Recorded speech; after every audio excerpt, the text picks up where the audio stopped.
Wanderers, welcome to the Wondering Dutchmen Podcast. The Wondering Dutchmen Podcast. Where none of us are Dutch, but we all live in Holland, Indiana. Join us where we talk about what we all wonder about. This is the Wondering Dutchmen Podcast coming to you from Smoker's Lounge. The Wandering Dutchman. Yeah, yeah. The Wandering Dutchman.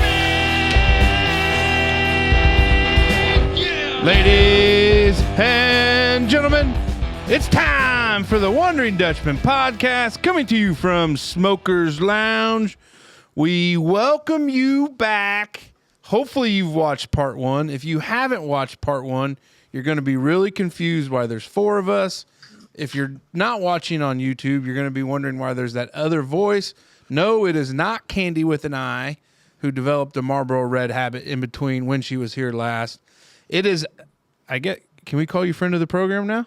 I would appreciate that. Yeah, friend of the program. We appreciate that. Back for part two, Lieutenant Colonel Derrick Williams is back with us in the lounge. He enjoyed it so much, we didn't let him leave the building. We said, hey, we need you to record some more. And he graciously volunteered his time. So we're back at it. To recollect for those that maybe slept since the last time they watched part one, we've gotten into what would be probably the first half of your career. First Desert Storm would be in the first 10 or 12 years of your career. You did 22 years. So we're going to get kind of into the second half of the career, some of the things he's done once he's retired, and then we'll wrap it all up in a nice little bow. But we're happy you've joined us. Nice little bow. Nice little bow. We're not going to go around the table to say what we've done since we last because, well, We hadn't left yet. we hadn't left yet. I had a hot dog. How was it? It was good. It was good. Yeah. What about you, big fella? Did you get one? No, I just made another cocktail and had some coffee. Nice. Okay. We're off to a good start. I did have a dog, Merkley's. Uppers and downers. What an idiot. What an idiot. Yeah. Anyways, so let's get back into it, Derek. So we talked about you spent a little time First Desert Storm over there, kind of in an administrative capacity, correct? And so where do we start rolling from there? So afterwards, I mean, I think the next thing I talked a little bit about going to the Joint Readiness Training Center and What'd you say there? You kind of slurred. Joint Administration Center. Oh, gotcha. the Joint Readiness Training Center. And That was Little Rock. So I went over there to the Giants. He's just been drinking water. Yeah, exactly. I'm old. This He's way reading. past- He's reading way- the room. way past my bedtime. So after Black Hawk Down, so we went into Somalia in the late Would have been 95, 94. 94, right after Clinton was elected, and so we'd gone in before during Bush 41. So slightly before he was erected. Yes, right. Well, I think that was continuous. But so the missions changed, right, and it became a capture mission, and we had Black Hawk Down. And the problem with Black Hawk Down was we didn't have any armor over there. We only had light infantry troops, and we had to actually borrow armor from the Malaysians and the Pakistanis to finish up getting the guys out of. How much can we trust that? Could have trust that? And Unless we sold it to him at some point. Then Well, I I mean, it was our stuff, but at the end of the day, they're not. I wouldn't say they're professional soldiers. So anyway, the Army sent over a heavy brigade out of Fort Stewart, and I was in JRTC at the time, and me and another guy went with them to Somalia to help set up. Basically we were pulling out, but went over there. I went was back. never any good at that. I went back to Somalia. Somalia is horrible. I mean, it's worse than Eastern Kentucky. A little bit, not much. Shots fired. Just a little bit, but so that was, I think, interesting, eye-opening I mean, I thought I'd seen poverty and all that in my life, and it's nothing like Somalia and the Somalis, and so I mean, it's kind of topical now. That seems to be in the news a lot. And I went back later. I worked for an international company that did business in Somalia, and it is no better. So so Black Hawk Down had occurred how long before you got there? About a month. Okay. And so that you probably have seen the movie, right? And yes, How accurate is the movie? very. I mean, Mark Bowden did a great job. He got a lot of cooperation from all of the guys and the military and JSOC. They let him in, and Bowden. But right after Black Hawk Down, they had the Light Infantry Conference at Fort Drum, or at Fort Chaffee, and Danny McKnight, who, God, what was that guy's name that played him in the? Josh Hartnett? No, he played the battalion commander. He's dead now. He was on Celebrity Rehab. Doesn't matter.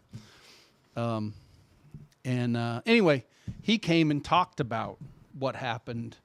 And it was, at the time, a classified briefing, and talked about, this happened, and a lot of it was just bad luck. Have you ever heard of the Sean Ryan podcast? Yes. Yeah. Have you ever watched the episode with Tom Slattery? No, So do you know who Tom Slattery is? not off the top of my head. So Tom Slattery was one of the Delta Force Yeah. guys. Yeah. That was in that. Yes, If you ever get the opportunity to watch it with Tom, I will. it is the detail and everything. Like, I mean, obviously he was one of the Delta guys that went Yeah. in, and then just the situation that those dudes were in. I mean, that's what I was telling you off air in between shows. Like how I kind of geek out on all these documentaries and like the modern war stuff. Like, I mean, I was always super interested in my grandpa's, his time in country in the European theater in World War II. But like, as early as Somalia and everything like that, and when you go into these guys that are talking about this and what they dealt with and everything like that, it's just you can't wrap your head around it to really put it into perspective what those dudes were dealing with, and the mobs of people and how outnumbered they were, and no air support, and like how it was just an all and out shit show, And it was. It was just it's mind boggling. So so you said like it was just all because the original mission, it was a snatch and grab, right? Local warlord. Do I remember? Yeah, it was some of his lieutenants. It was Fahid is his name. I can't remember the name of the lieutenants, but yeah. So you said it was just bad luck. So what was it that created some of that from your perspective? The Blackhawks got hit. Yeah, just some fucking That was it. I mean, if Some the Blackheads, stinky Somalian with an RPG. yeah, Wow. the Blackhawks got hit, and had they not, well, the first I would one just is- only assume that they stink because you said it was a very poverty-stricken area. You know what I mean? And pretty hot. you well, know? and the time, I mean, it's one of those where they're, they're chewing on drugs and yeah, stuff. chewing so on they're- drugs. So they get up. It was a bad area, right? I mean, at the end of the day, I You got to call a spade a spade. well, and at the end of the day, everybody kind of got cashiered. All the leadership. What do you mean by cashiered? Danny McKnight never commanded again. Oh, that's what you mean. Garrison was relieved of command and really kind of retired in shame. And I think it's fun. You make the point about the one guy on Sean Ryan's podcast.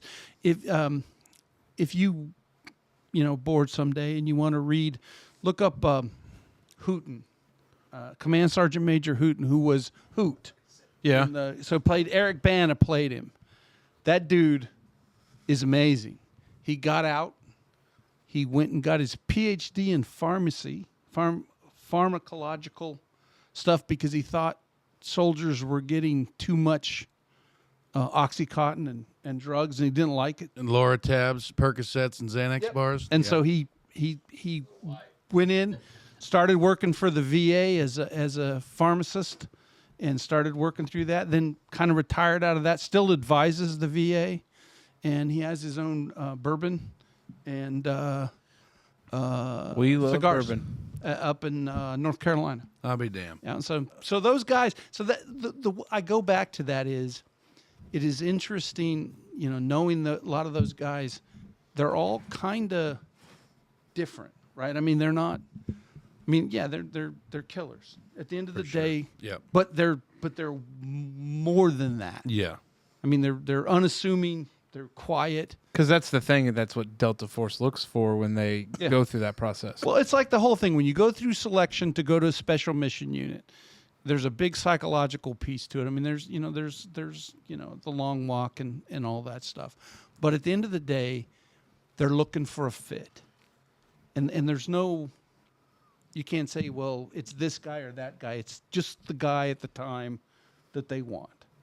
And so, but they're all, I know a lot of those guys now, and they're good dudes. So, yeah, it doesn't surprise me. Most of them. If you ever watch, do you ever watch on YouTube? There's a channel called Pat McAfee. Yeah. Yeah. Pat McAfee. He was the master guns for Delta. Oh, okay. He was the #1 trainer for guns. The guy that does dude stuff.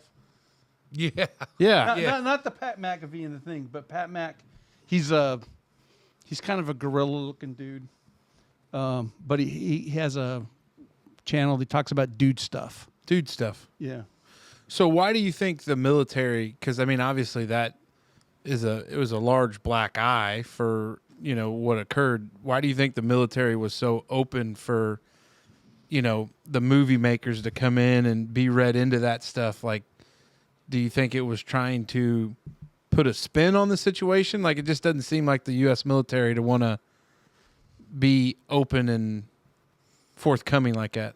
Pat McNamara. Yeah. Basic dude stuff. Basic dude stuff. Yeah, I'll check that That's out. right. You like it. It's funny. That's awesome. But no, I think it's culture, right? I mean, from after the 70s and Vietnam and all that, the military was I mean, there's a lot of failures that went on, and we had a chief of staff that used to say no more Task Force Smith, and if you go back to Task Force Smith, that was Korea, and the Army got overrun and all that. Then the Army became, I think, the whole time I was in it was very introspective. You did an after action review on everything, and you were hard on yourself because there was no reason to talk about what you did right. We're just going to beat up what you did wrong. So the critique afterwards, and Bowden, I don't think Bowden put the Army in a bad light. I mean, I think he said there was a lot. I mean, yeah, I read Black Hawk Down. I think it's a lot of heroism. Yeah. I mean, they're heroes, and it was a lot of adapt, overcome, that kind of stuff. I mean, was there mistakes? Absolutely, but at the end of the day, the mission was done. They got the guys they tried to get, and they brought them back home. So how long were you in Somalia then? Just a few weeks. I mean, it was very short. I mean, that was Just enough to know you don't want to come back. Yeah. Well, and then I came back as a civilian.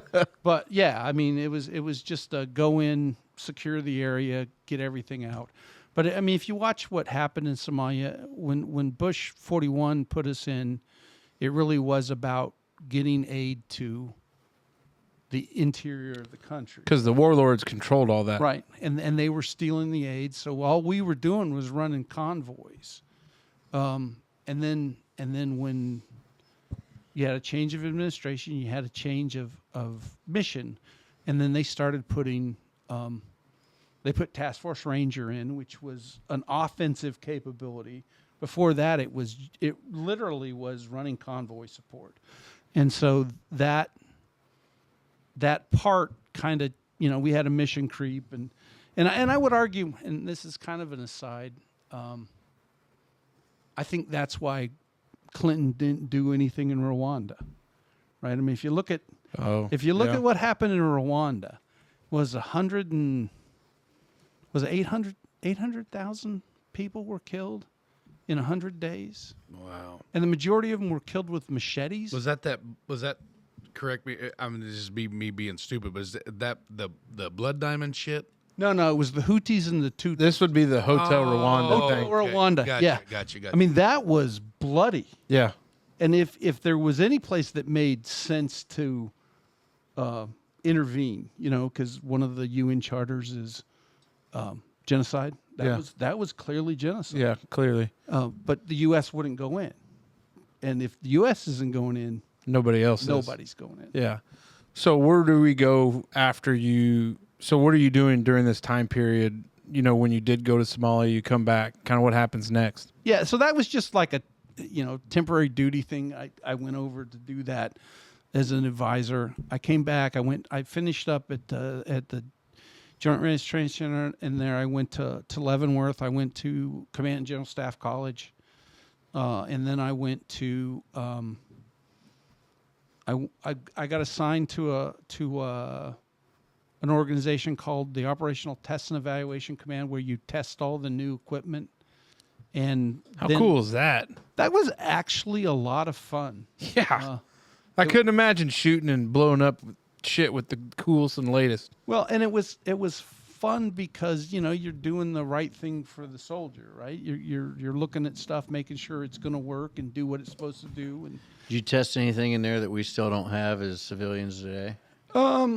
so, Not that I can tell you about, Dave. well, I'm kind of think there was a lot of things that never got fielded, right? I mean, so there was, and it's a different time. I'll talk about when I got out of the military. The first organization I worked for was called the Rapid Equipping Force, and we there were a lot of shit that we tested that never showed up. Like, example, we had a system that would basically, it was microwaves, and you can kind of cook people with them.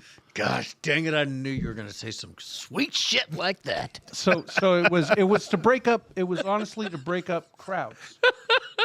But they decided it was inhumane. Gruesome, yeah. You cooking motherfuckers. Well, I mean, you didn't really cook them. It drove them off, but it felt like you were But if on they fire. stayed, yeah. Well, but isn't that what they said, like there on Cuba, that was possibly being used? Something like And that. didn't they say that was possibly just I would recently know used in that. Venezuela? Allegedly. We could discuss Venezuela here later, but there was some rumor of that. So you're going through all this joint training and these different things. Is the brigade or is the prison at Fort Leavenworth really cool? Because isn't that like the old joke that you're going to Leavenworth? So interesting. So inside the town of Leavenworth, which is just north of Kansas City on the Kansas side, there are 4 major prisons. There is the disciplinary barracks, which is Leavenworth. There is the federal penitentiary, Leavenworth. There is the Lansing Federal Penitentiary and the Women's Federal Penitentiary. So there is nothing, but the joke was that they offered to put the college there or the prison, and the people chose the prison. So everybody in that town is an inmate, a family of an inmate, or a prison guard. Yeah, Pretty much. that's wild because that takes a lot of people to keep those kind of things opening. So what's the next career step? Where do we go to next? We're doing all this joint training. We're building up to something. What's that build up to? Well, I'm disappointment for the most part, but like I said, I went to You I talked to felt our that. wives about that. I tested equipment in D.C. and then from there I went to Special Mission Unit and did that for about 4 years, and then after that, so that's during the invasion of Iraq and all that other stuff, and Afghanistan happens, Iraq happens, and then I got one tour left, and I actually thought I was just going to finish my time out in D.C. And my wife, I got married late in life, so I'd been married a couple years. So I got married when I was 38. I'm 40, getting ready to retire. and my wife's pregnant, and she's due in September, and I get a call from Branch that says, "Hey, we're going to send you to Germany. We want you there in August." And so my wife and I just tore the kitchen floor up, and so I'm kind of like, "Well, we're going to Germany." Yeah. And Guten Tag. so anyway, so then I spent my last year as the chief of future concepts for EUCOM and AFRICOM, and I got out and then came back to the States and became a working stiff. So what is a special what'd you say? Special. So special mission units are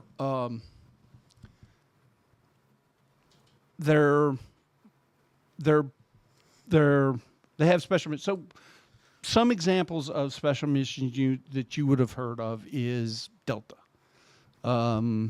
There is SEAL Team 6, right? So they're Tier 1 units. There's another one called Intelligence Activity. There's another one called Night Stalkers, the Black Ops guys. So there's those guys. And I kind of think of them as gray. You don't really know what they do, but you know they exist.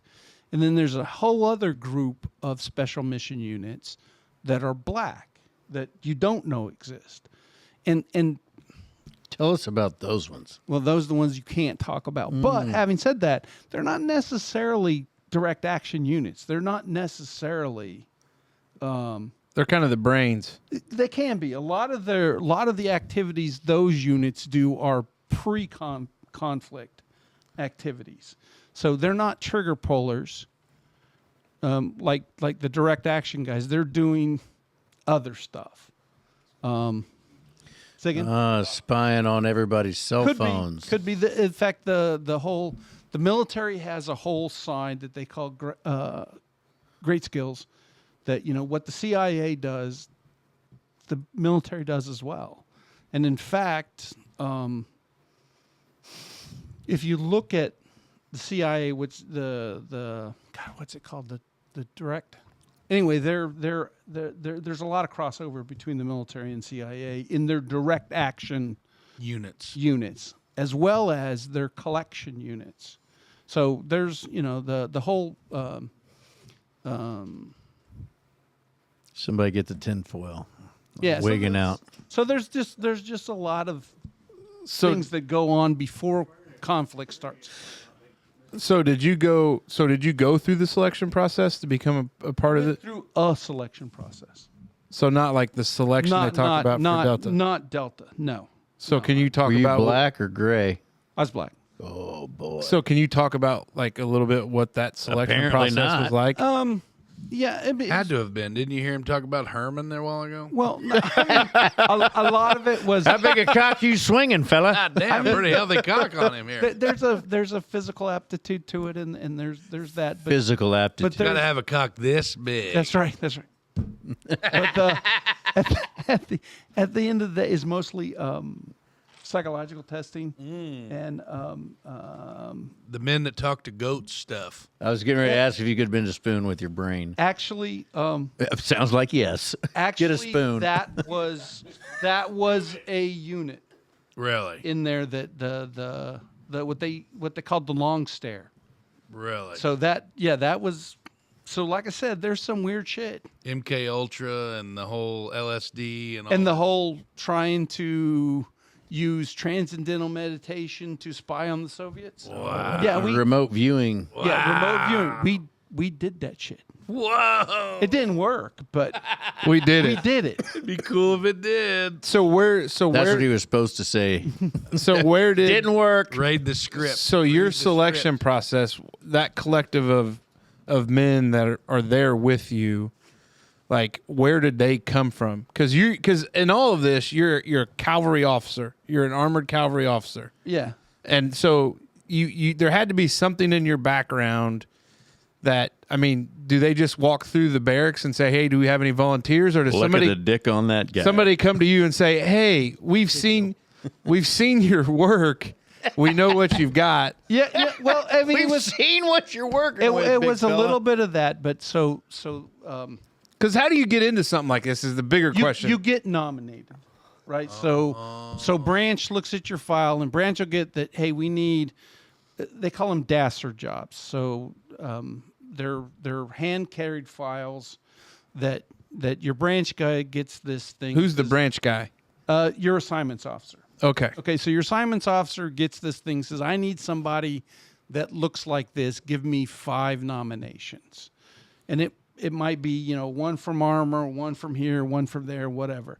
And then you go through this process and they say, okay, you, right?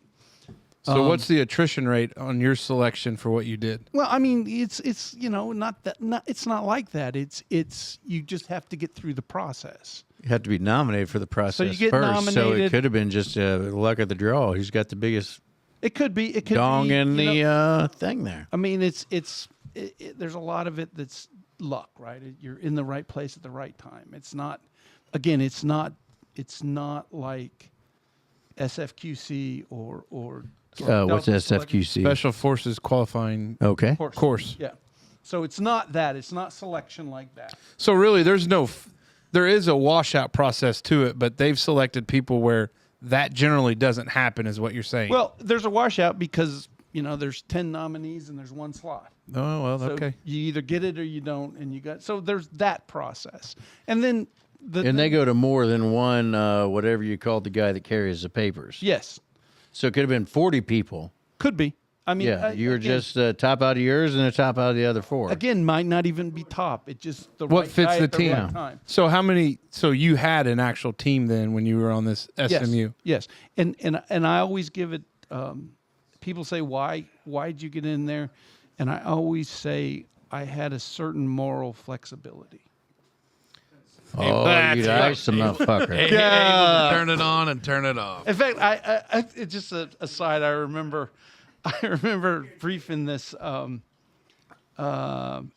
in UCOM on some operations and stuff, and he says, and he was kind of one of these guys that had survived cancer and was a little bit of God's given me a second chance. He was one of those guys that gentlemen don't weed under gentlemen's mail, that kind of stuff. And I gave him this whole thing, and he looks at me and goes, "How do you sleep at night?" And I said, Naked? "On my side, curled up, like a baby."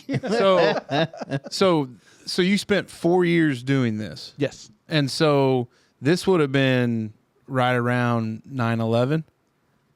Yes. So where were you at when 9/11 happened? I was in a car going to a briefing at the Pentagon, and the plane had just hit the Pentagon, and we reversed out and left. That's fucking wild. Now, on that one, is that the one you were in trouble?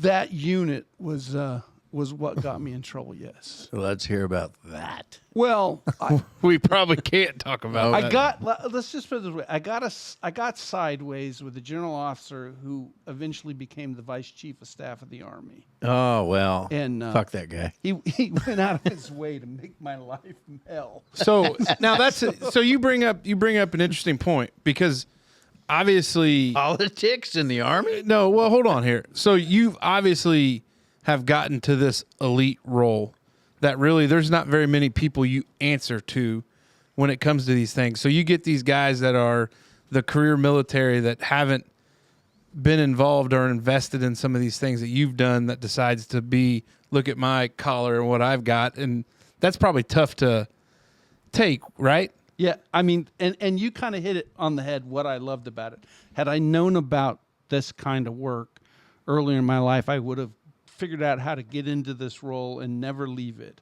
And I always tell the story is had an operation wanted to do, and you had to get either the DepSecDef's or the Secretary of Defense's permission. So you had to brief them.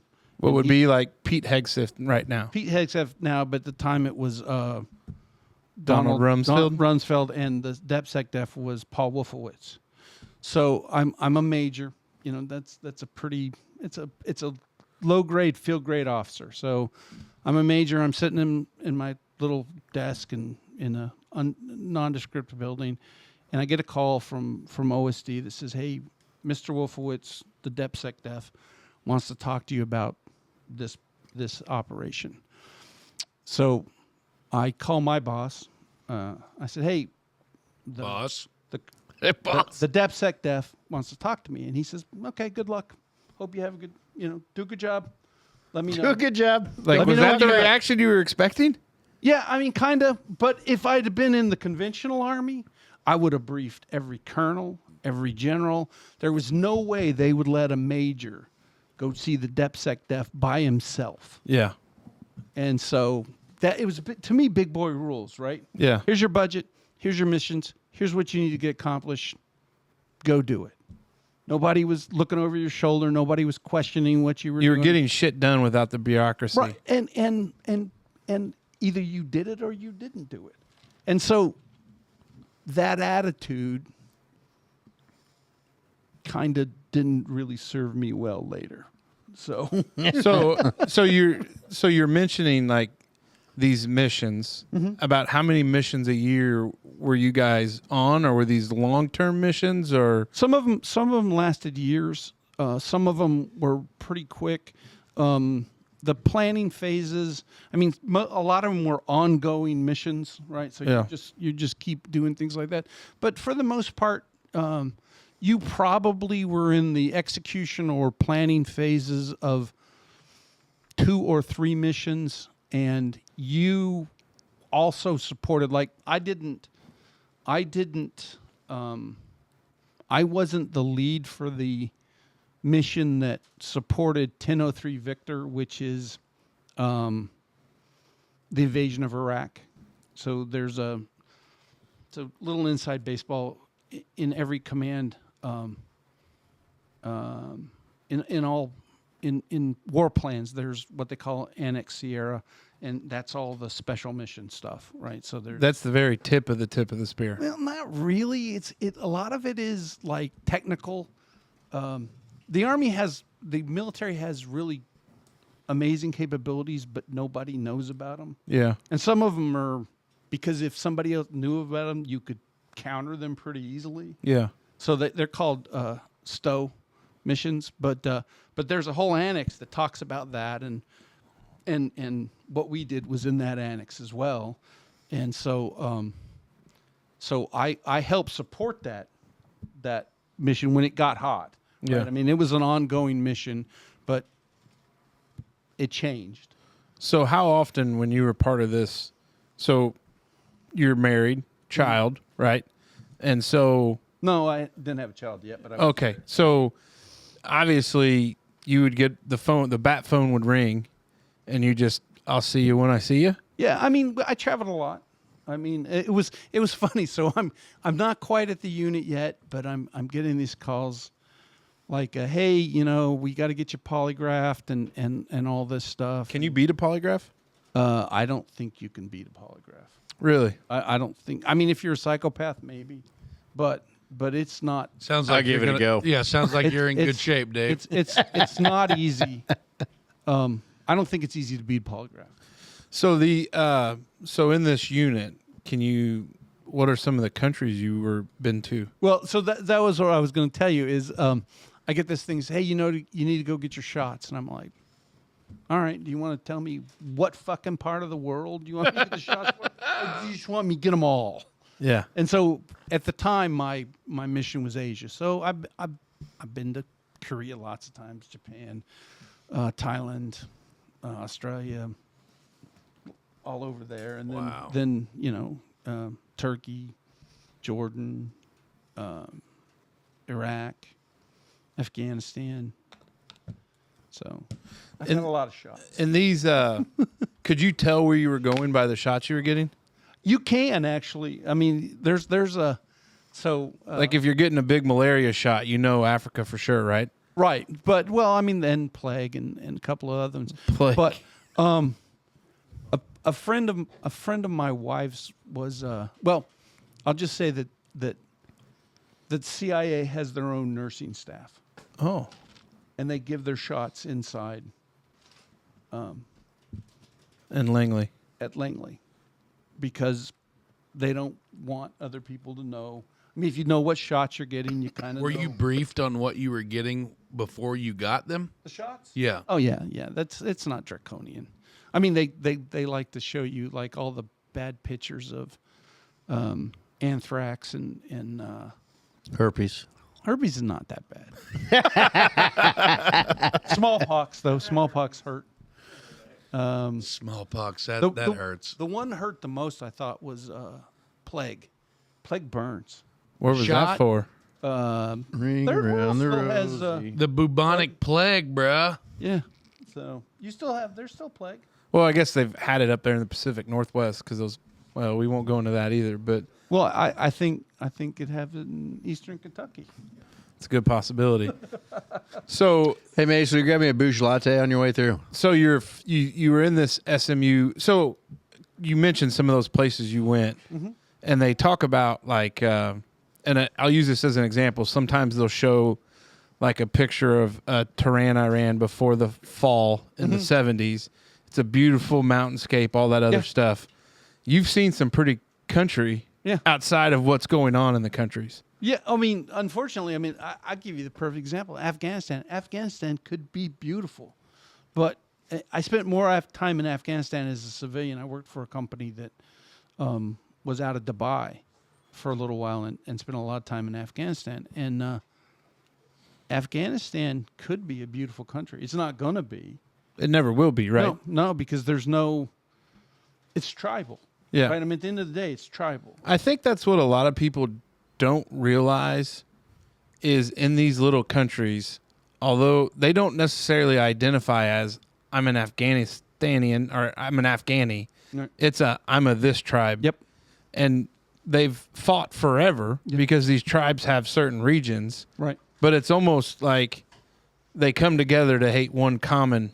You know, it was the Russians in the 70s and 80s. Then there's us. And then it was us. Yep. And, it's just an interesting, thing to that. But it's just kind of wild. Well, if you go back and look at and I kind of like thinking about the Middle East, and you look at it, when Turkey was united and it was the Ottoman Empire, it really was because of Ataturk. And Ataturk was this guy that kind of pushed aside all his his tribal instincts and stuff, and really was a man of the people, and he formed the Ottoman Empire, but what later became Turkey. Yeah. And Afghanistan, it's hard to say because it's good. It doesn't really matter. But you had the Northern Alliance that was fighting the Taliban, and when 9/11 happened, the day before 9/11 happened, they 9/10. They assassinated a guy named Massoud, who was the head of the Northern Alliance. So Massoud might have been that guy that could have Help keep all that. got it right. But the Taliban knew that he was the linchpin. They thought it was good to shoot him. So what happened then was Karzai became the leader of the Northern Alliance. And that really was because the guys out of 5th Group ended up hooking up with him. If you've ever read the book Horse Soldier. Yeah, I've got some Horse Soldier bourbon in the... Yeah. When you mentioned Pat McAfee, I was thinking about, because in his early days, they were up in Indianapolis for the NRA, and they came in studio, and they had started the bourbon, the Horse Soldier bourbon. And that's a very... So that unit is probably its own SMU, right? No, they were part of 5th Group. They were just an ODA out of 5th Group. 5th Group is a... It's so Special Forces groups. There's 1st, 3rd, 5th, 7th, and 10th, right? And then there's 2 National Guard ones. No even 19, numbers other than 10. Well, actually, the first one was 10, and the reason we did that was to fool the Soviets that we had 9 others. So the first group was 10. Anyway, yeah, and each group has so a little bit of history. Special ops, special forces guys really are about. They're not so much about trigger pullers. They can do all that, but they're real. What makes them special is they all speak languages, and it's about going into a foreign country and helping their soldiers, FID, building a foreign indigenous forces defense. And so 5th Group is the Middle East. 10th Group is Europe. 1st Group is Asia. 7th Group is South America. Which one's aliens? That would be 3rd Group. Got it. I knew it. That was all that was left. Yeah. That's Space Force. I know this is very. I was upset to see Space Force at that National Football game with a Star Trek flag. M1 looking gun, not a damn. When they did that, they said that the flag corps for the Natty was the Coast Guard, the Marine Corps, the National Guard, and the Space Force. Like, I just thought, holy shit, it's a real thing. Where's the ray gun, motherfucker? What are you gonna do with that? Did you guys ever watch the TV show Space Force? On Netflix? Netflix. Yeah, hell yeah. So this is no shit. Somebody in the Pentagon took Steve Carell's picture and put it up where the chiefs of staff were, and I think it stayed up for a month before somebody noticed. That's kind of scary in a building like that. So is there any? So we'll move on. But is there any like fun story or interesting story or something that you can share about that Or time about at aliens? SMU? Will you get the fuck off aliens? No. Well, Project. I know it's super Project Blue broad, Book. but I don't like something that would really. If somebody's listening to this right now and they hear this story, they'd be like, "Holy shit!" Aliens. well, I mean, so, I mean, just do you know who McChrystal is? Stan McChrystal. Mm-mm. So he's kind of a famous guy, smart guy, but he was I think a 2-star, and I was I think it was a major then, and we were briefing something, and he got pissy at me about, well, this won't work, blah blah blah, and I said, well, you don't know, and again, these are part of the reasons I ended up where I was, but years, I think 8 months later, after the war was all over, I was right and he was wrong, so. Hell yeah. There you go. He didn't get to know that, but and I'm sure he doesn't care. Yeah, probably not. So, how do we finish up our military career then? So I got a so like I said, I had I had like 11 months in the Pentagon being punished for I was kind of a dick if I remember right, but I mean, be honest, I didn't think I was being a dick then, but I probably was. So I got sent over to UCOM. And I finished out as the chief of future concepts. So it was really just sitting around thinking up shit about Ray guns. more about process, right? How do you do? How do you engage in Africa? Because at the end of the day, Africa's a big country, but what's the U.S. interest? There isn't any. Right. I mean, really. I mean, Blood humanitarian, but for the most, maybe blood diamonds, but. So why do people get China's Silk Road Initiative? So a lot of people get in hubbub that like China's moving into Africa, and through that initiative, but really there's not much substance to it. Well, not really, but it depends on what you want to do. So you got to look at. So there used to be the saying is the Americans tell you what you need, and the Chinese give you what you want. That was the whole thing in Africa.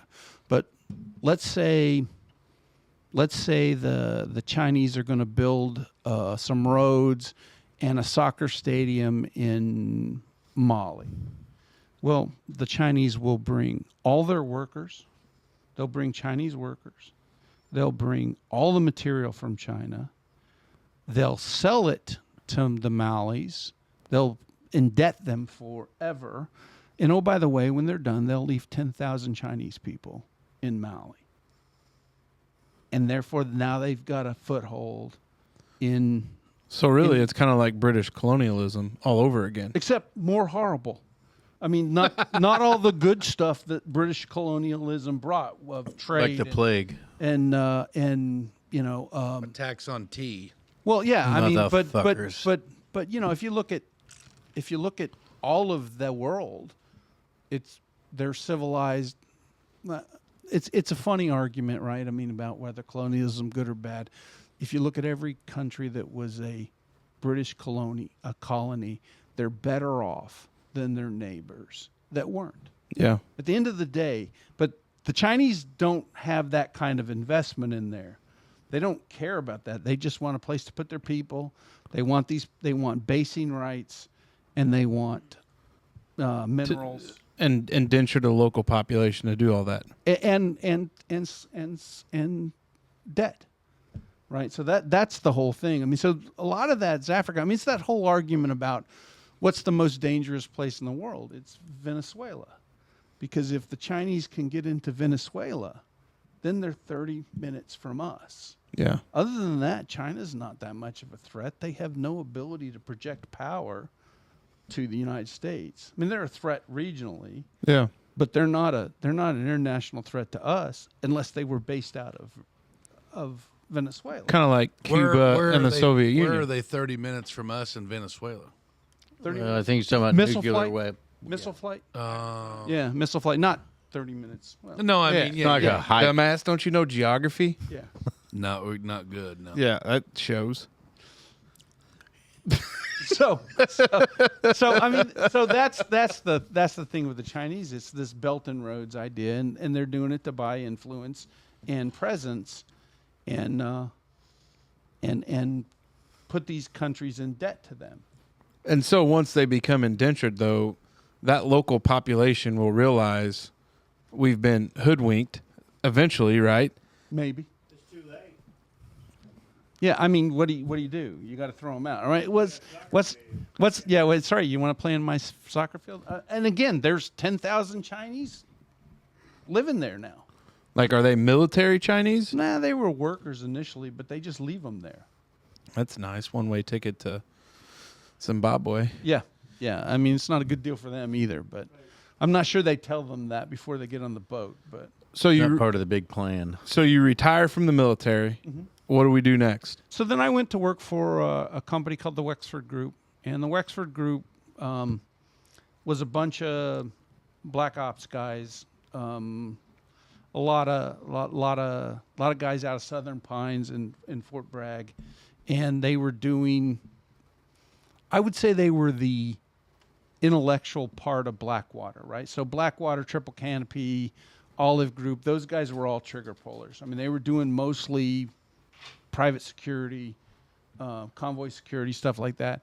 And the Wexford Group was really doing more of the, upper end operational planning and stuff like that for special mission units. And the contract I got put on was called the Rapid Equipping Force, and the Army basically, what really started, and I think it's a good story, is when we went into Afghanistan, we were clearing caves by throwing grappling hooks down the cave entrance, then dragging it back, and if there was a terrorist on the end of it, we shot him, and then you step into the cave and you throw the grappling hook down. And this is archaic compared to what we should have been doing. And a guy named General Cody said, there's got to be a better way. So a couple guys went up to a place called iRobot they're in Boston. I mean, they're the guys that make Rumba. Right. But they also make a system called PackBot, which you've probably seen if you've ever watched Bomb, a TV show where the bomb robot goes in and de-arms. So it's that. So they got a couple of these robots, sort of worked on them. And the story is, Colonel Jetty took it over to Iraq and hooked up with the special ops guys and said, hey, we want to go out and test this. And, the ops guys said, fuck you. We're not letting you come with us. We're not helping you. And it was like, well, all right, you can come, but you got to carry your own shit and all this stuff. And so at the end of 2 weeks, the special ops guys were like, okay, you can go now and leave our robots. So, that's kind of the start of all the robots. Yeah. That started with this organization called the REF. So they built the MRAP, they built all the robots, they built a lot of the handheld drones that were flying, and so that was kind of a cool job. Yeah. You go over. In fact, we had guys that were PhDs in engineering and all that in Iraq we called it the Monster Garage, and these guys would go out with the troops, and most of them were these single MIT educated guys that were a little bit of adrenaline junkies, and they would get in the Humvees with the soldiers and go out and see what the hell it was that they were seeing, and then they would go back and build something. That's awesome. And then go test it, and if it worked, then they'd send it back, and we'd get it manufactured.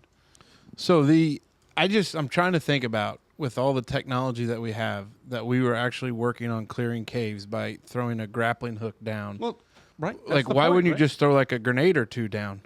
Well, I mean, you still got to go down. You still got. What if you didn't get him?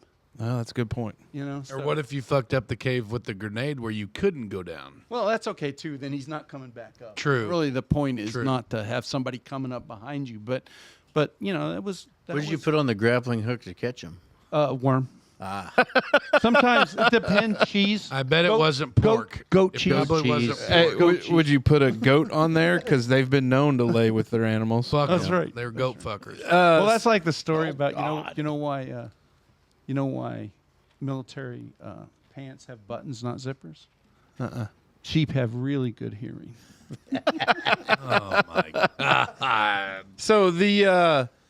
So when you were over there as a private contractor, life, I mean, did you live like you did when you were part of the SMU, or were the accommodations a little bit better?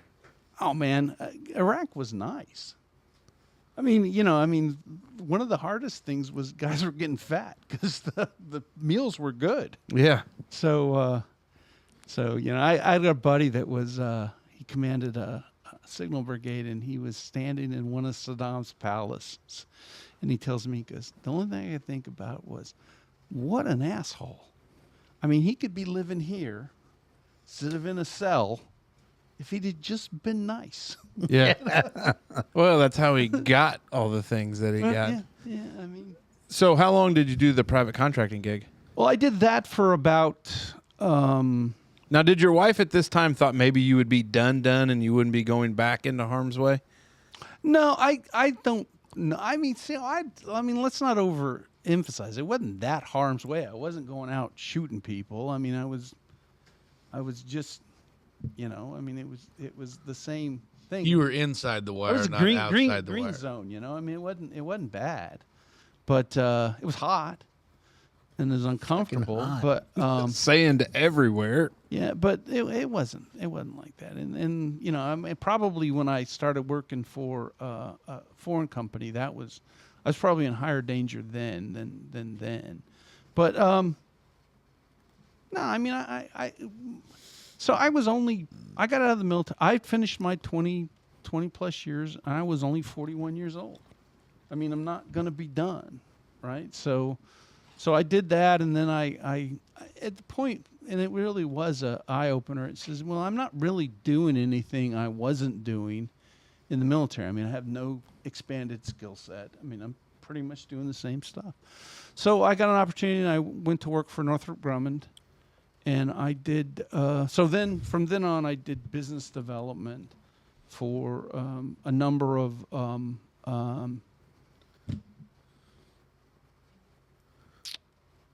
What am I thinking of? Oh, defense contractors. Yeah. Some big ones, some small ones. It was an interesting job. It was Now, all that was probably out of D.C. mostly out of D.C. Yeah, like I said, I worked for a little while for a foreign company that was owned by a Danish group that was based in Dubai. But that was a huge mistake. So. What made that a huge mistake? Danish people. No, I mean so Their pastries are good, but the people are shitty. well. Here's the deal, and it's this simple. It was a bunch of professional guys that had been mostly retired military, but they were British or the British ex. Is interesting when you go to Dubai. There are very few Emiratis there. It's mostly foreigners and it's mostly Brits, and they live there because they don't want to pay the taxes in England, and they never go back to England. But this company, when you'd go to lunch or a lot of guys smoked. If they went down to smoke, you had a thumbprint that you had to thumbprint in and thumbprint out of the thing, so that the CEO could look to see, What was going on? if you took more than 10 minutes to smoke a cigarette. Oh boy. And while I never I never once done printed in or out. I just found that. Anti-American. Well, again, it goes back to the job I talked about with the military is that, you're responsible. I got a mission. I'm a grown-up. I'll do this or I won't. Fire me if I don't. But I don't need you to hold my hand, and I don't need you to look over my shoulder. So I think that was what made me not like it. And then flying back and forth from D.C. to Dubai sucked. I bet. That probably. How long a flight is that? It's like 18 hours. Oh, that's brutal. God. So you had mentioned working at the White House. Mm-hmm. When was that in your career? So so there is a program called White House Aids, and it goes back to Roosevelt, first one, TR, and they would have these big parties in D.C. and there were not enough men and a lot of single ladies, so they would bring over officers, and then they started kind of formalizing it, and then there was a certain number of people that were selected from all the services to act as hosts at the White House, and it was a collateral duty, and you would go. I always tell people I was a decoration. Oh, So you'd go for 4 years while I was in the D.C. area. I was a military aide to the president. I wasn't the guy that carried the football. That's a different guy. I basically what's that guy like? Is he pretty cool? the three I knew were good. One of them is a guy named Dana Petard. Dana's fairly famous. You see him on Fox News every once in a while. Those guys are all water walkers.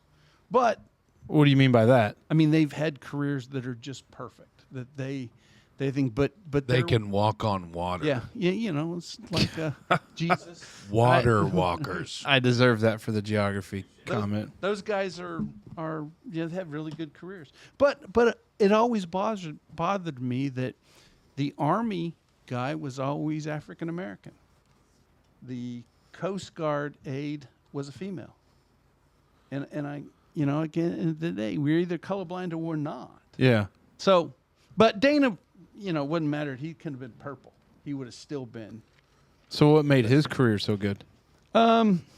So he, Storybook. yeah, I mean, he was a West Point graduate. He was really smart. He was a star man. He commanded in the 11th. He commanded the Fox 40th. He commanded the CAT team. He was a hero from the first Gulf War. He went to the SAMS. SAMS is School of Advanced Military Studies. We refer to it as the Jedi program. He just there you go, was Dave. a water walker. So I mean, and he was a good guy. So I mean, no. I mean, I could see why he was the one that was picked. So your duties, I mean, you say you were a decoration, but what else did you do? So receiving lines. I was on the platform during the inauguration. Now, would you have been in uniform or Yes. civilian clothes? No, uniform. Okay. Like I said, a decoration. Yeah, gotcha.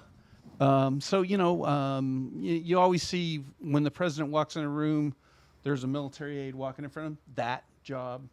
You see the president walking down the hall. There's military aides lining the hall. That job. So it really sounds boring. It is, but you get to be a fly on the walls of history, right? yeah. I mean, I met Rosa Parks. I met. No way. I met. What was that like? She was very old then, but still kind of a presence. Did you ever ride a bus with her? No. How'd she get there? I bet you had to sit in the back. I did, but she wouldn't give her seat up. But met Nelson Mandela. Met lots of people like that. Really? Now, were they, when you would meet them, were they friendly, or is it kind of like Some that of don't them. meet your heroes thing? No, some of them were absolute dicks. Who is the best that you've met, and who is the most absolute dick that you met? Probably the best was Don Rickles. I thought he was pretty cool. And one of my favorite stories is, so they have the Kennedy Center Honors every year, and they don't have enough seats, right? So a buddy of mine is doing seating, and it was really the stars weren't dicks. It was really more their handlers. And guy comes up, and he's Donald Sutherland's handler, and he says, "Hey, this guy's a major effing star, and I want him. You know, he needs to have a seat." And they're wearing these seats, and so Fox goes over to him and says, "Hey, sir, you see that old lady sitting in that chair? I will kick her ass out of that chair if you want me to. Do you want that chair? No. We're good. You sure?" Okay. But yeah, so most of them, Tom Sizemore is the guy that played Danny. Yeah. In Black Hawk Down. Yeah. The reason I remember him was he was dating Callista Flockhart or something. Anyway, he decided to give me attitude at this one thing, you know, about you're going to let, and I kind of leaned in on him and said, you play a tough guy on the movies, don't you? And so I said, I've told you once, you want something changed, you go talk to that person over there. I can't change it. So a lot of that kind of stuff. But a lot of really good guys like Muhammad Ali was a nice guy. You know, I mean, so, but, yeah, like I said, at the end of the day, you figure out you just hate them all. Yeah. So the presidencies, I think you said off air, but you were there for Clinton and then George W. Yes. You got to meet President Clinton, yes. I assume. What was that like? He's a nice guy. I mean, so I remember standing in the back of a room one time, and he's talking about shit that I didn't agree with. But he was such a charismatic dude. For a minute, I'm going, yeah. And then I, came to myself. So it made sense I could score Monica? Oh, yeah, you could have. Yeah, you could have done that. Yeah. What was Hillary like? She was horrible. She's horrible.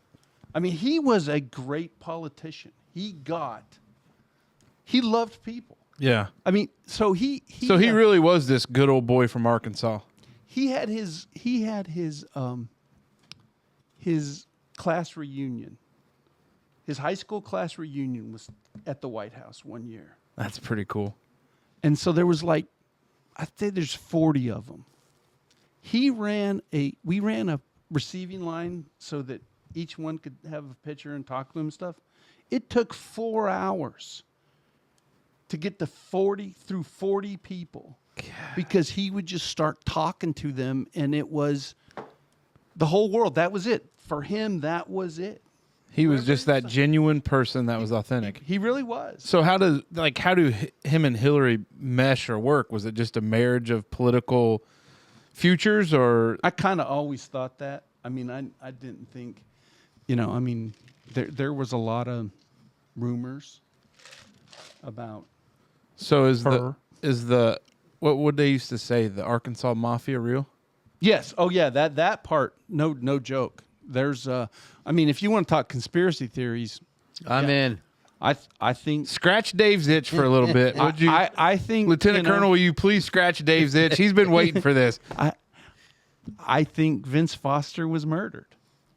Dang. I mean, which one was Vince Foster? He was one of the lawyers from the Rose Law Firm. This was early in the career. I think the guy, what's his name, Seth? The whistleblower. Yes. Yeah, from the DNC. Yes. I think he was murdered. I think so. I will tell you the night of the election. That maybe is the next night. Which night of the election? Which election are we? 2000, when the vote Seth Rich, the hanging Chad, the Seth hanging Rich. Chad election. Yeah, and so you had that woman in Florida. I heard Mrs. Clinton say horrible shit about her. I heard her also say that somebody should shoot Ralph Nader. Oh, dang. Yeah. So, and the other thing that always amazed me is you saw Clinton on TV, and I thought he looked very presidential. I mean, I remember his quote was, "America's spoken, we just don't know what she said yet."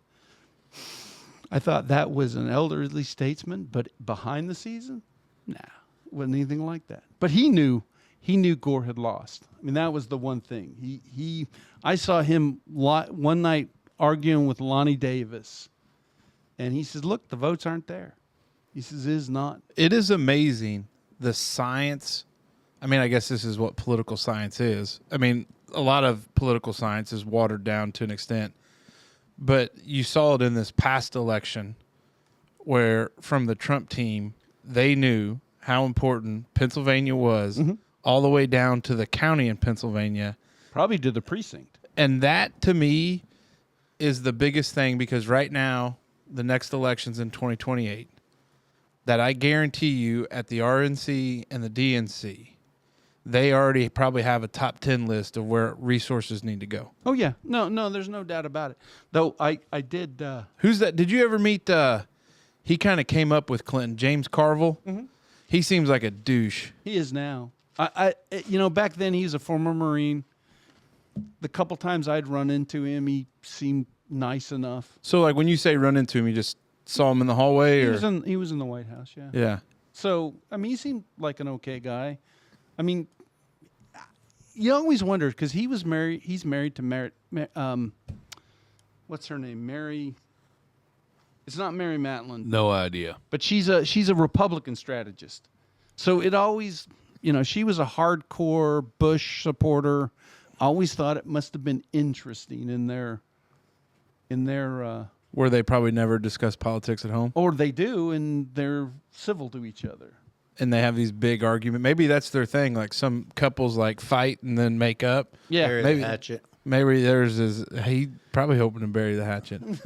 So bury something. So when you work these White House aide shifts, like is it like a 6A to 6P or like? It depends. It's normally based around an event like a state dinner or something like that. So the first state dinner I ever did was for the President of Colombia, and this is back. Did he bring a little Colombian bam bam with? Well, this is back when Marion Barry was still the mayor of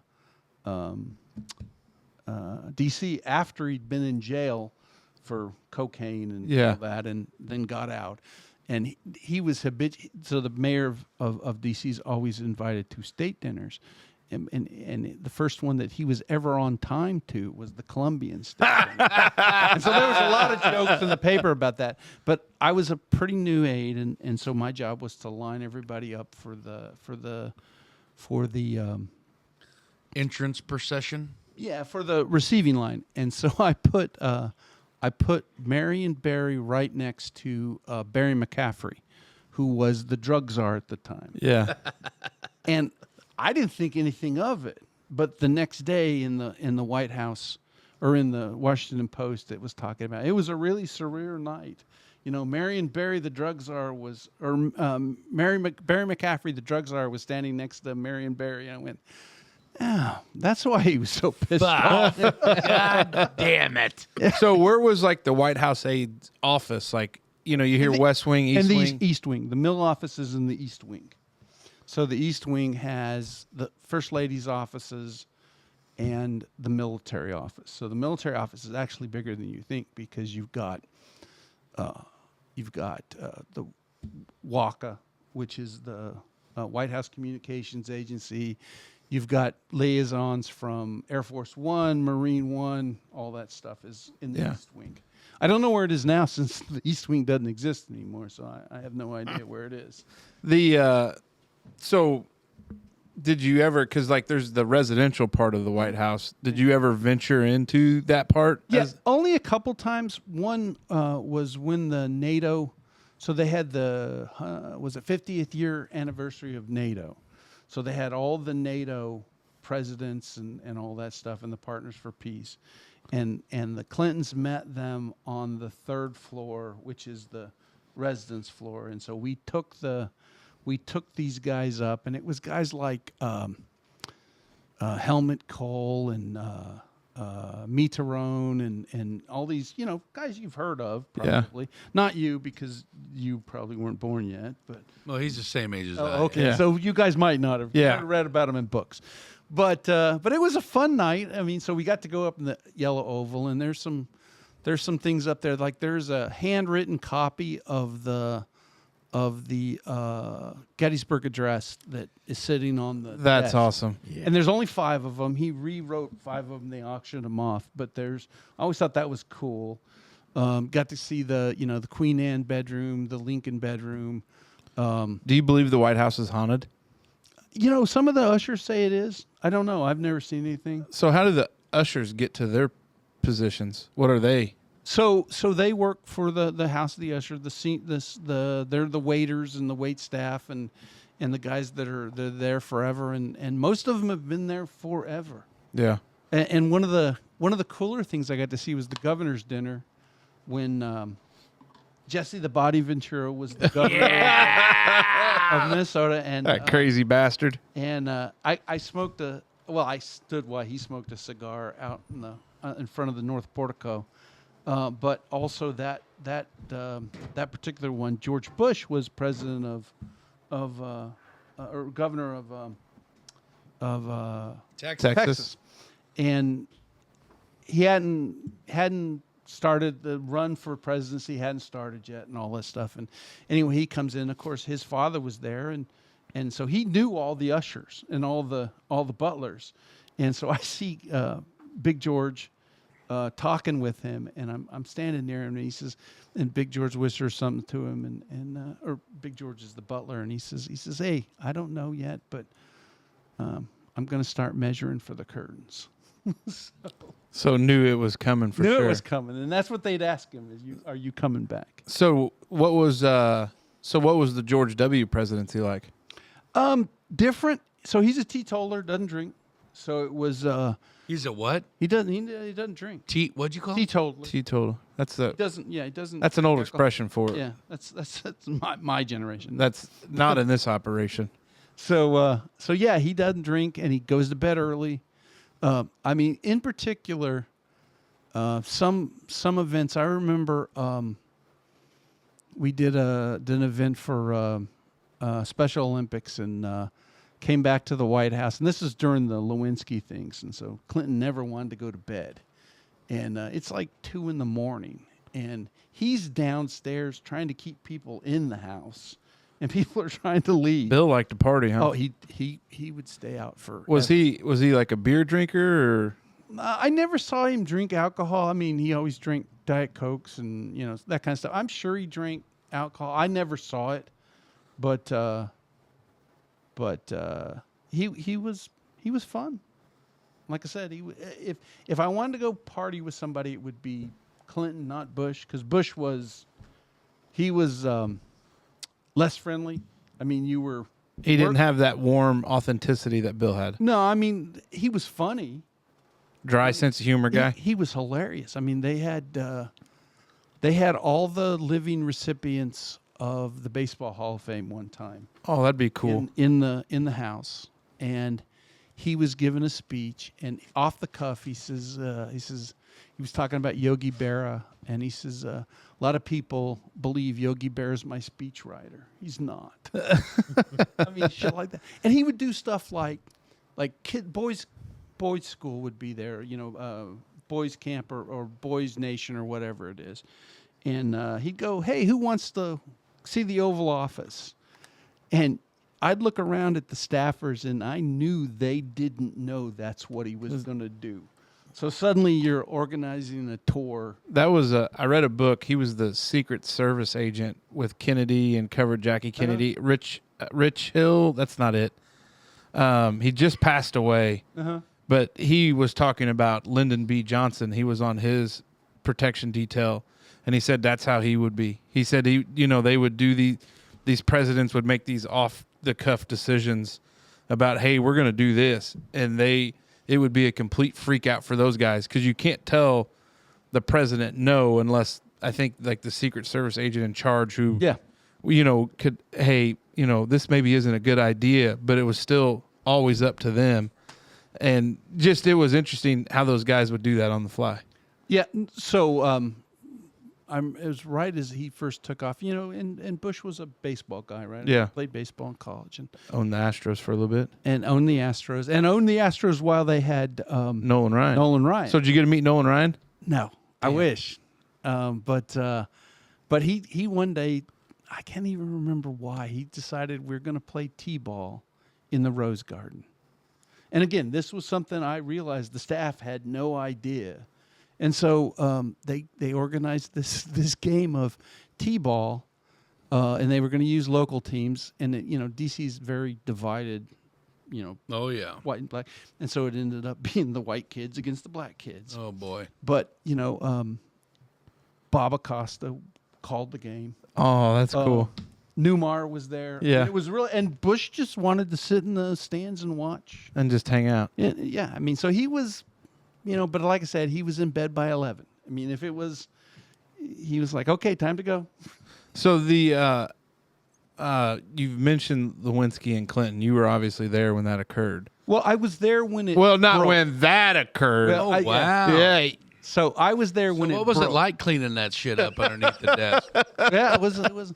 So you know how to get semen stains out of dresses? I don't. Apparently not. But what I do know is I have a picture of me with a cigar in my mouth standing outside the Oval Office. Nice. So when the news broke, what was it like? Oh, it was hell. It was hell. So he used to come down with marks on his face. And Like Hillary had slapped him or oh something? yeah, and there was this whole discussion about when does the Secret Service step in, right? Yeah, because Oh wow. he's battering He was the... really roughing him up. Yeah, yeah. And then what I always thought was funny is, so you know how you see all these shots outside the White House, all the news, CNN, Yeah. Fox, whatever. They're little green tents out there. Right. Well, all that didn't exist until the Lewinsky thing hit, and the White House did no support. If at one time it was like 4 inches of mud and shit out there, and they wouldn't do it. Now eventually they put rocks down, but it all goes back to, so for example, you've seen the press briefing room, right? Yeah. Well, it's over a swimming pool. There was a swimming pool there, but what used to happen is the press just hung out in the West Wing lobby. Which the show West Wing makes sense. Right. So, but Nixon during the Watergate scandals didn't like the fact that he came out and was kind of State of undress. Oh, okay. so he so they built this press room over the pool, and the pool's still there. I mean, it may not be now, but at least when I was there, the cables were all run through the pool, and that was basically because of this crisis that happened. Well, that whole press row and all that stuff, that all happened because of the Lewinsky thing. So was there any doubt that it occurred? Oh no. A friend of mine had been an aide when she was an intern, and they used to refer to her as the stalker. Wow. I mean, it was known that she kind of was. She was just as much of an actor as it towards Bill. Oh yeah. I think. I mean, It was the old honeypot trap. oh yeah. I think she was the instigator. There's no doubt about it. Hey Billy, let me get a look at that unit. That's right. Well, if somebody else isn't doing it. Right. Well, I wouldn't want to have sex with Hillary Clinton. No way. Well. Especially with those fucking pantsuits. Woof. Woof. Bill's wife. Woof. I don't know. I like a good pantsuit. Yucky. All right, so we get out of all that. We get to probably normal. What was normal civilian life once you quit private contracting? Oh yeah. Well, I mean, I did the corporate executive thing for 15, 16 years, 18. I then kind of my daughter.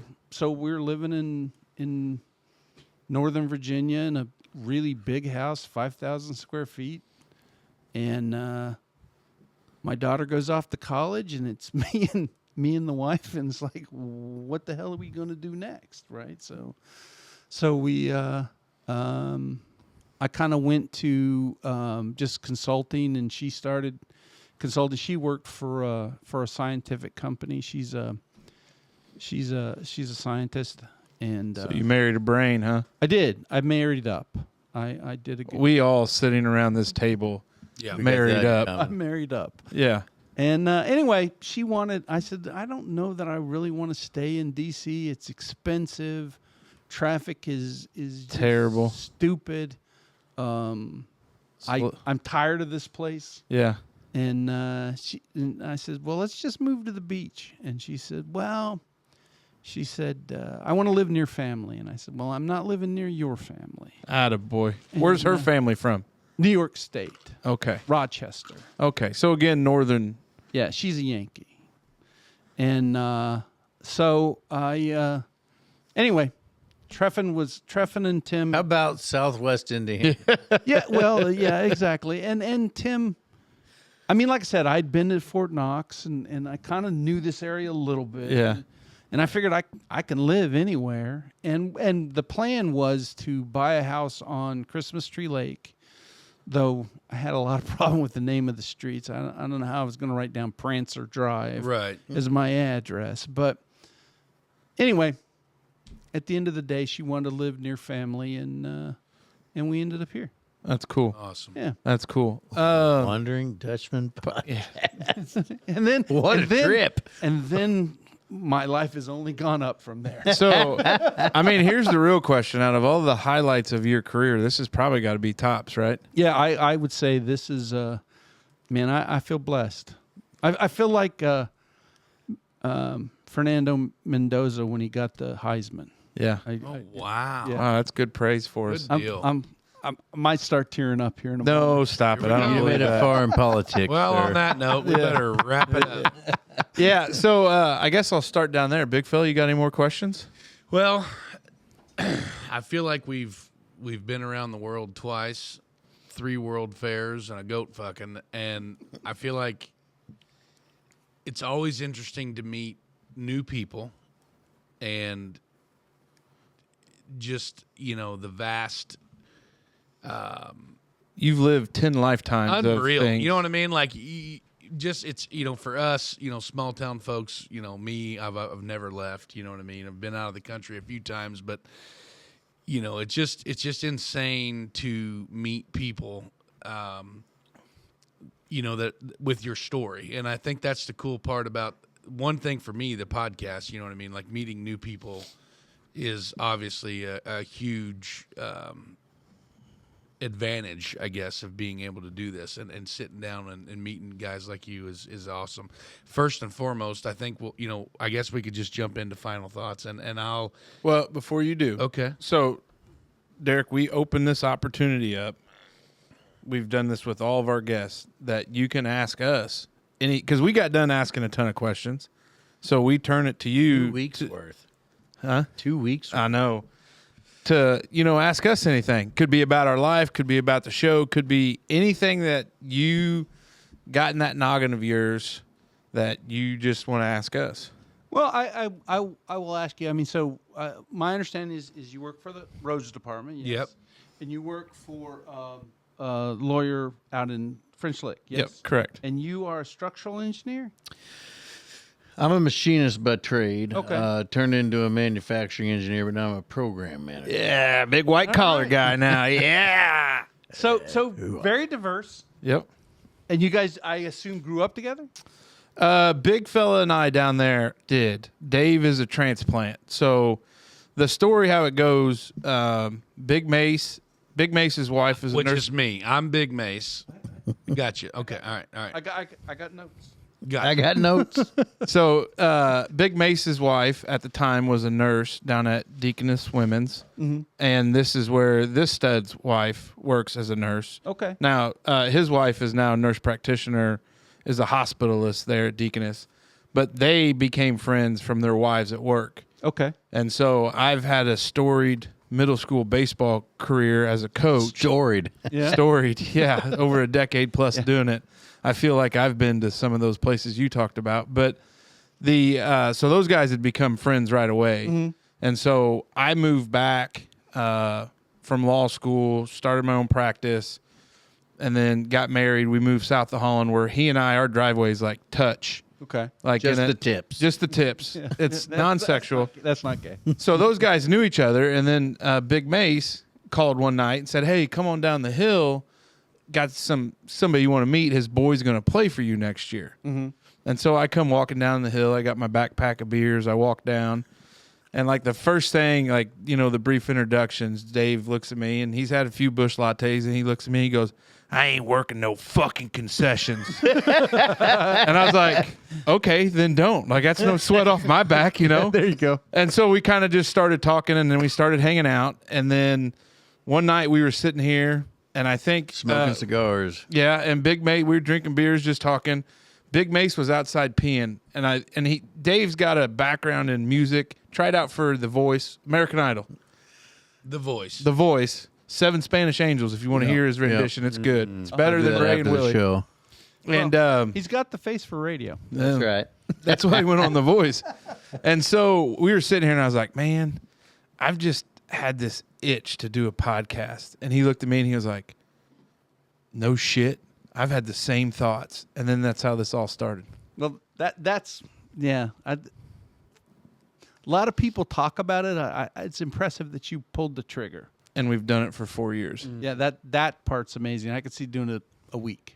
I figured that's what was going to happen. When I That's what all of our wives. That's what all of our wives figured too. This sucks. I'm done. Yeah, that's what it was. But it grew from there, and we did. I was talking about it earlier when you got in the lounge. We sat around an old card table and metal chairs, and go back and watch episode 1, and it probably It's rough. episode 1 take 2, because you would have probably enjoyed episode 1 take 1. Oh boy. We would have all been fired from our current Which employment. we're gonna set up a Patreon, and Casey's gonna draft up like a non-disclosure form to where you have to sign it and stuff like that. put your phone in the basket before you get in. And we're gonna- take we're it. gonna do play a it. private viewing. Yeah. Hopefully, one of these days. Oh, Yeah. I thought you guys were talking about setting up an OnlyFans. Oh, I thought that would. Well, Dave that did would, do that would go. There I were for- set up a feet finder account once. Yeah.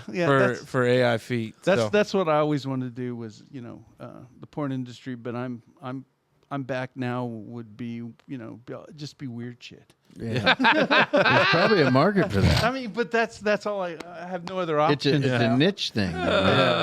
Shit. Midget porn. Or, Oh, there we go. That's great. So, any other questions for us? No, but I appreciate you guys let me come in here and chat with y'all. It is difficult when you're older to make friends. True. Hey, you're part of the family now, whether you like it or not. Meeting people has been. We even did the home tour this year Yeah. Oh yeah. in Huntingburg, just so we can meet people. That's cool, man. It was uncomfortable for some of them, but I bet. no.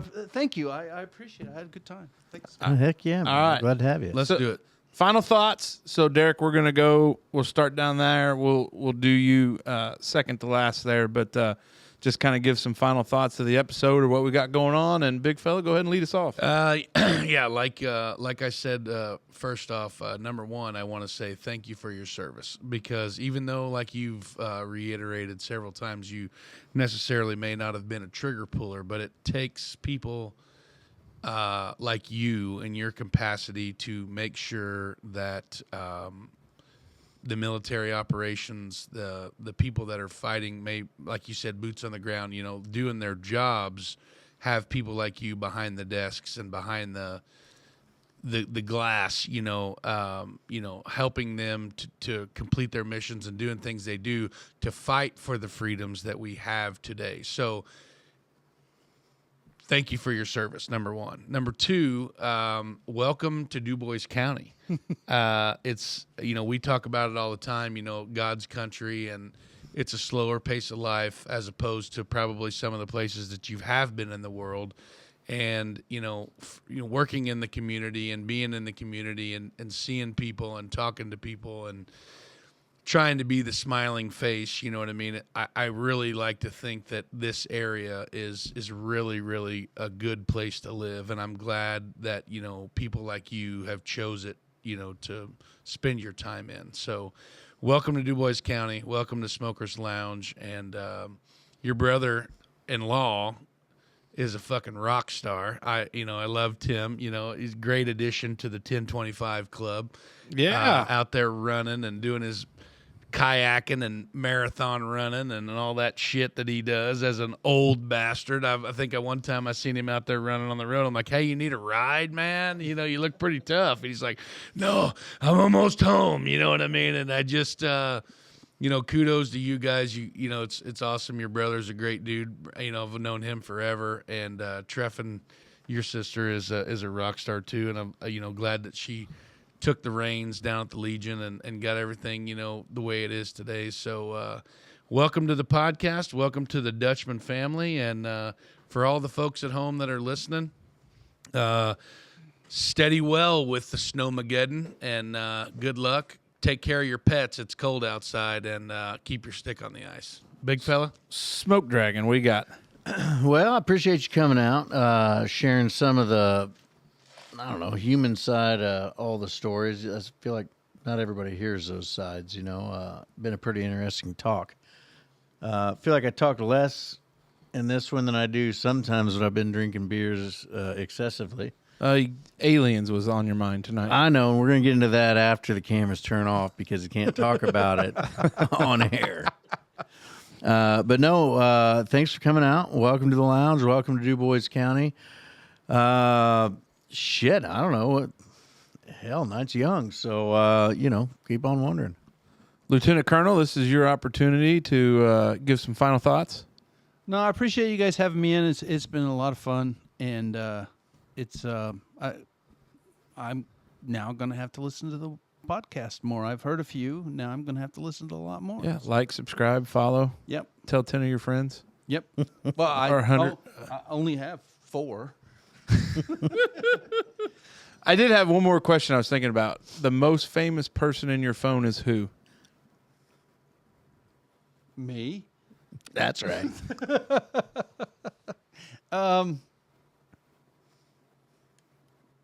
Nah, it's me. Okay. We'll let it. Fancy Whoever number 2 is, go ahead and send them a link to the podcast. Yeah, send them a link to it. Here's what I've got. Always fun to do interviews. I think if we could schedule them out, because, I mean, you came out here 8:30 on a Friday night. We were just getting the table set up. There was a card game going on with 1/3 That's of the podcast. my fault. I don't ever win. You know, probably as a military guy, when we said 8:30, you were here 10 minutes early, ready to start at 8:30. On the nose. And we're not real good at that stuff. I hope you understand that. But it's always fun because it's a different life than what we live, what our listeners have probably ever experienced. And I think a lot of times being a lifelong learner, just enriching yourself in a whole different world that exists, and that there's a lot of stuff that goes on. Like, you realize how they tell you, you know, look up at the stars, you realize how insignificant you are. But even right here on the globe, how insignificant we are, because there are men and women serving this country all over God's green earth that aren't home with a family and all that other stuff. And you've obviously made a huge sacrifice. You know, you said you got married late and, you know, all that stuff. Like, you made a choice or a decision, you know, that this is what you're going to do. And that takes a special person. So super fun interview. I wish we could unlock your brain for a lot of the stuff you're not allowed to talk about. Aliens. Aliens, we'll get to that as soon as we turn this off. But I appreciate you coming out. You are by far probably the most qualified individual that, you know, we've interviewed. You know, we've had some bigger local celebrities. Our buddy You're going to G. piss off some people. I know. Yeah, I'm just going to stop rambling. But Derek, appreciate you coming out. Part. Appreciate you, everybody that's come on the Dutchman. You are number one in our hearts at that time. And if you come back on, we'll get to it. We got to get Curdy G back out here. Saw T Hubs at Biddy Basketball. He's coaching. Oh, shit. So T Hubs has got to get back out here. But Derek, I appreciate it. You didn't have to do it. The fact that your sister came with this wild idea and she's like, yeah, it'll be great. And I was like, okay, we'll see how this works out. And then it was a go, and then we were a go, and it all worked out. But have a lot of fun. We appreciate it, and we end every show by looking up there at the little camera, and we say, Dutchman out. until next time.